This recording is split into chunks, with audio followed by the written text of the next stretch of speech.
अवधूत चिंतन श्री गुरुदेव दत्त। नमस्कार, श्री सेवा या युट्यूब चॅनल वर तुम्हा सर्वांचे मनापासून स्वागत करते आणि आजच्या व्हिडिओला सुरुवात करते। आज आपण मंदिरात देवाला वाहिलेले हार फुले मिळाली तर त्याचे काय करावं हे मी तुम्हाला सांगणार आहे। त्यासाठी व्हिडिओ पूर्ण पहा। याआधीही चॅनलवर मी बरेच व्हिडिओ अपलोड केले, तेव्हा चॅनलला भेट देऊन ते व्हिडिओ नक्की पहा आणि लाईक व शेअर करा। चला तर मग आता आजच्या व्हिडिओला सुरुवात करूया।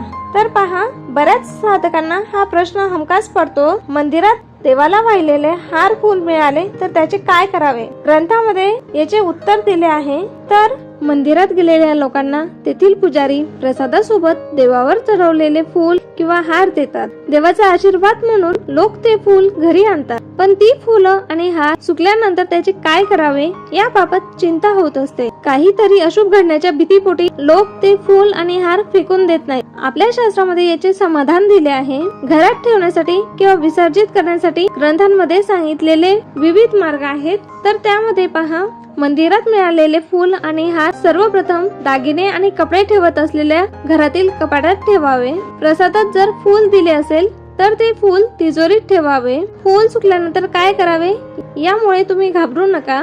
त्यांना एखाद्या लहान पिशवी, कपडे किंवा कागदात बांधून ठेवा। तुम्हाला जर प्रवासादरम्यान एखाद्या मंदिरातून फूल किंवा हार मिळत असतील तर त्यावेळी ते सांभाळून ठेवणे कठीण होते। अशा वेळी तुम्ही ते फूल आपल्या तळ हातावर ठेवून त्यांचा सुगंध घ्या आणि त्यानंतर एखाद्या झाडाच्या मुळापाशी ठेवा किंवा एखादी नदी, सरोवर असेल त्यामध्ये ते विसर्जित करा। सुगंध घेतल्यामुळे फुलातील सकारात्मक ऊर्जा तुमच्यात सामावून घेतात। यानंतर फूल आपल्याकडे ठेवण्याची आवश्यकता नसते। अशा प्रकारे प्रवासादरम्यान मंदिरातून मिळालेले फूल, हार इत्यादी सांभाळून ठेवण्याची आवश्यकता राहत नाही।